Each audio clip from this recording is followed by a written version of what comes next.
नमस्कार दोस्तों, राजश्री एजुकेशन में आपका हार्दिक स्वागत है। दोस्तों आज हम पढ़ेंगे कि अरस्तू के विचारों में संविधान क्या है। क्या आज के प्रासंगिक में जो संविधान है, क्या जो इंडिया का संविधान है, क्या अमेरिका का संविधान है, क्या अरस्तू के विचारों के अकॉर्डिंग ये संविधान कहीं ना कहीं क्या प्रासंगिक है या नहीं, हम उसकी चर्चा करेंगे दोस्तों। तो बात करते हैं संविधान के बारे में। अरस्तू के विचारों के अकॉर्डिंग संविधान क्या होता है दोस्तों। तो जो आपको पता है कि अरस्तू ने पॉलिटिक्स बुक लिखी दोस्तों, और पॉलिटिक्स के कुल 8 भाग हैं, और 8 में से जो 3 नंबर का जो भाग है, जो 3 नंबर की बुक है, उस बुक के अंदर अध्याय नंबर 6, 7 और 8, 6 से लेकर 8 तक के जो अध्याय है, उसके अंदर अरस्तू ने अपने संविधान से संबंधित विचार दिया तथा संविधान का वर्गीकरण से संबंधित क्या है, अपना विचार देता है। तो हम बात देखते हैं कि अरस्तू ने संविधान को क्या नाम दिया। क्या संविधान को वर्तमान में कॉन्स्टिट्यूशन कहा जाता है?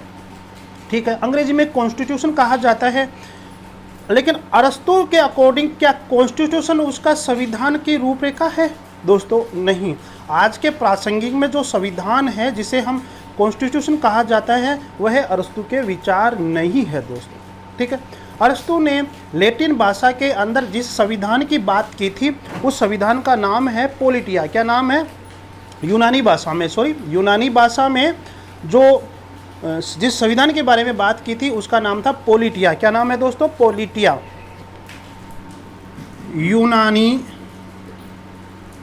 यूनानी भाषा के अंदर अरस्तू ने पोलिटिया शब्द का प्रयोग किया। पोलिटिया, ठीक है, पोलिटिया, जिसको पोलिटिया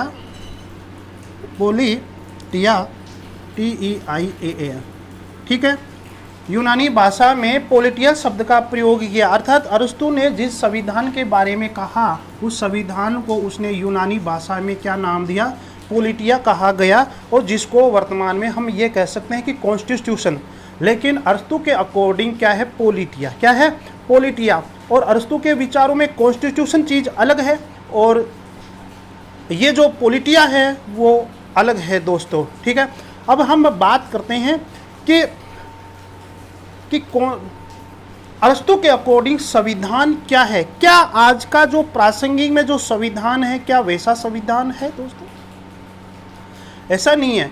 देखो दोस्तों, मैं आपके सामने एक क्वेश्चन लिखता हूँ और उसका आपको आंसर देना है दोस्तों।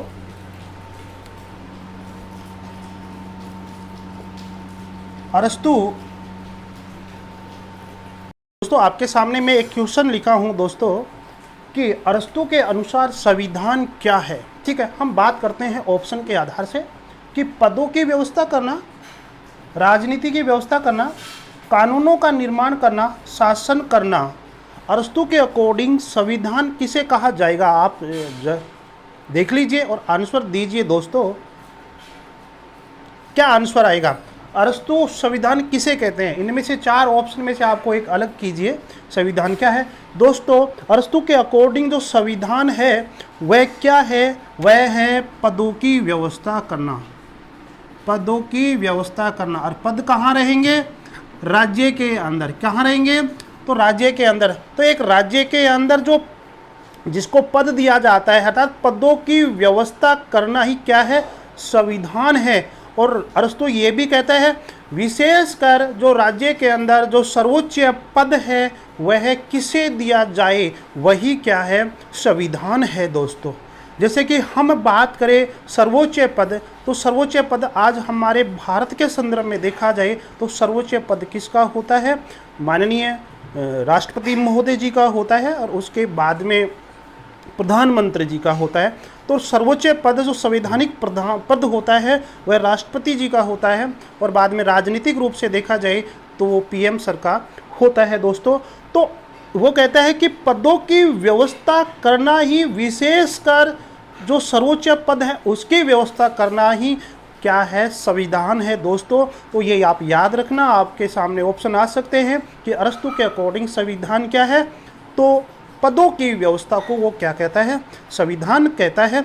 मैं एक आपके सामने कथन लिखता हूँ, बहुत इंपॉर्टेंट कथन है दोस्तों।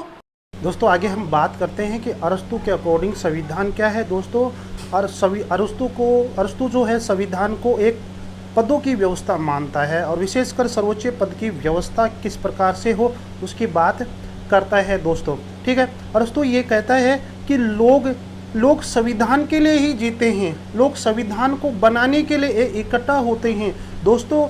अरस्तु के विचार है कि लोग संविधान को पाने के लिए कि ये मेरा संविधान है, ये मेरा राज्य का संविधान है, मेरे राष्ट्र का संविधान है, उस संविधान को बनाने के लिए, उस संविधान में शामिल होने के लिए वहाँ के रहने वाले लोग जो है राज्य का निर्माण करते हैं। और उनका ये मकसद होता है कि जब राज्य का निर्माण हो जाएगा तो ये देखेंगे कि एक तरह से संविधान का निर्माण हो गया।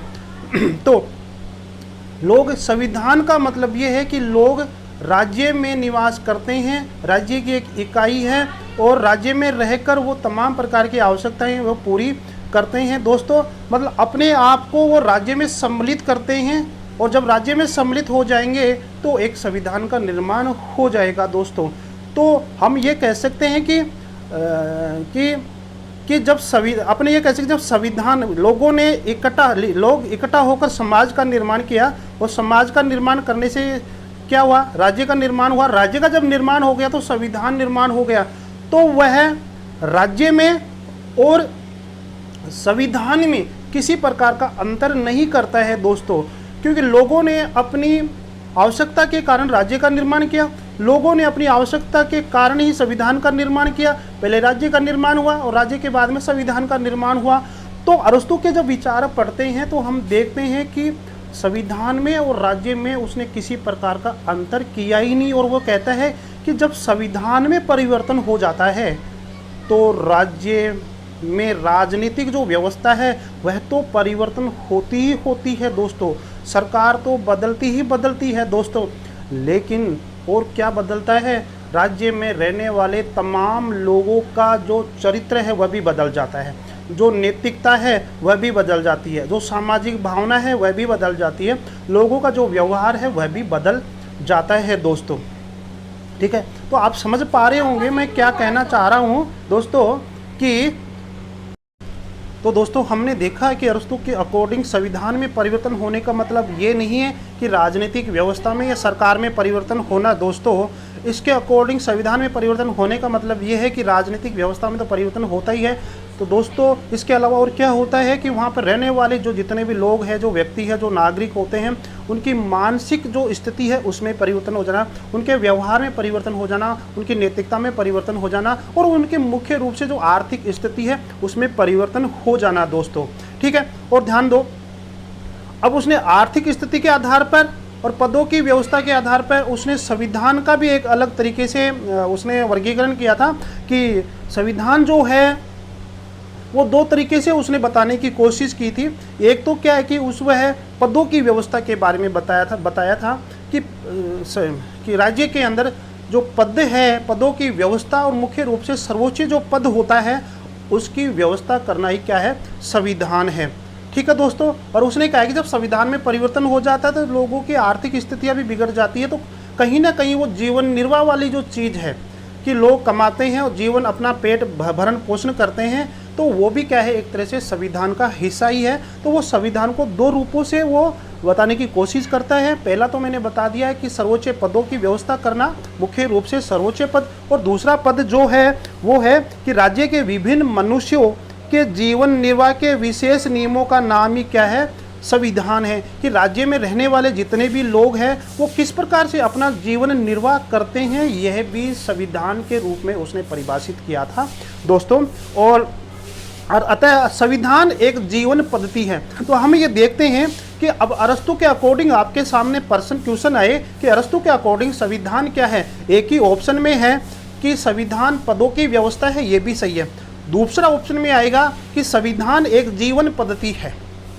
संविधान क्या है, एक जीवन पद्धति, के जीवन को कैसा जिया जाए, अर्थात जीवन निर्वाह की पद्धति है। तो तीसरा ऑप्शन में आएगा कि ऑप्शन नंबर ए और बी दोनों, तो आपका आंसर हो जाएगा दोनों।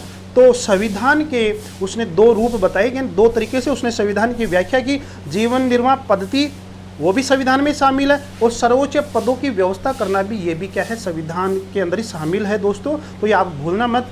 आगे हम थोड़ा सा कथन देखते हैं, कथन के माध्यम से हम समझने की कोशिश करते हैं दोस्तों। अरस्तु क्या कहता है? संविधान राज्य के पदों की वह व्यवस्था है जिसमें यह निर्धारित किया जाता है कि राज्य का कौन सा पद, विशेषकर सर्वोच्च पद, किसे मिला जाए।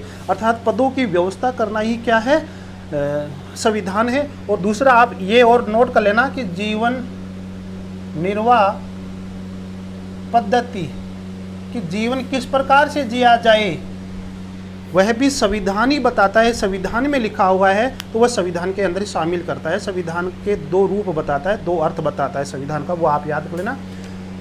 और ये हम निष्कर्ष के रूप में देख सकते हैं कि निष्कर्ष, ठीक है, सारांश के रूप में ये देख सकते हैं कि जहाँ राज्य नागरिकों का समुदाय है, राज्य क्या है, नागरिकों का समुदाय है, वहाँ सरकार उन नागरिकों का क्या है, समूह है, जिनके हाथों में राजनीतिक शक्ति और शासन संचालन का कार्य होता है।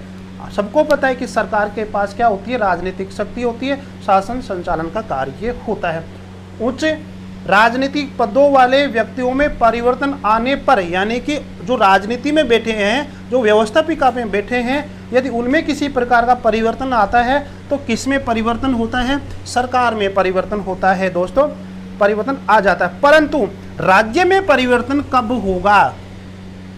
राज्य में परिवर्तन सरकार में परिवर्तन होने से नहीं आता है। अर्थात राजनीतिक व्यवस्था बदल जाती है तो राज्य नहीं बदलता है दोस्तों। राज्य में परिवर्तन कब आता है? तब आते हैं जब संविधान में परिवर्तन हो जाता है। तो आपसे पूछा जा सकता है कि अरस्तु के अकॉर्डिंग कि राज्य में परिवर्तन कब हो सकता है? सरकार में परिवर्तन होने पर, पहला ऑप्शन। दूसरा ऑप्शन है कि संविधान में परिवर्तन होने पर। तो सही आंसर क्या है? संविधान में परिवर्तन होने पर राज्य में परिवर्तन हो जाता है दोस्तों, ठीक है।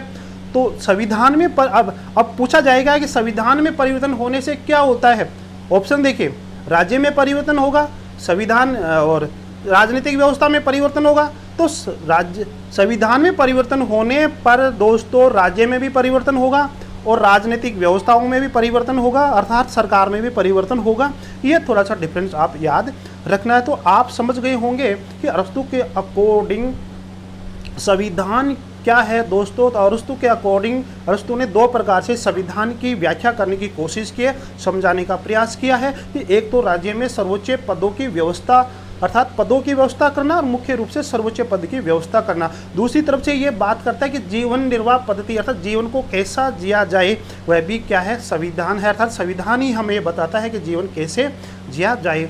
तो ये संविधान के बारे में उसने बताया, और ये बताया कि संविधान में जब परिवर्तन होता है तो केवल राजनीतिक व्यवस्था में, केवल व्यवस्थापिका में परिवर्तन नहीं होता है, अर्थात जीवन के प्रत्येक नागरिक में परिवर्तन हो जाता है, मानव के स्वभाव में परिवर्तन हो जाता है, मानव की नैतिकता में परिवर्तन हो जाता है, मानव के व्यवहार में परिवर्तन हो जाता है, और मानव की आर्थिक जो स्थितियां हैं उनमें परिवर्तन आ जाता है, कमाई के साधन बदल जाते हैं दोस्तों। तो इस प्रकार से वह संविधान के परिवर्तन की बात करता है कि संविधान के परिवर्तन से राजनीतिक व्यवस्था और मनुष्यों का जीवन ही एक तरह से क्या है, बदल जाता है दोस्तों। आज मैं ये आपको बताया, आज इतना ही दोस्तों। अगले वीडियो में हम चर्चा करेंगे कि संविधानों का वर्गीकरण उसने किस प्रकार से किया दोस्तों। तो ठीक है दोस्तों, और संविधानों का वर्गीकरण जानने के लिए आप वीडियो को ज़रूर सब्सक्राइब जरूर करें। यदि आप मेरे चैनल पर पहली बार हो तो ज़रूर घंटी का बटन ज़रूर दबाएं दोस्तों। लाइक शेयर सब्सक्राइब आप करते रहें दोस्तों, आपको अच्छे अच्छे वीडियो मैं देता रहूँगा। धन्यवाद दोस्तों।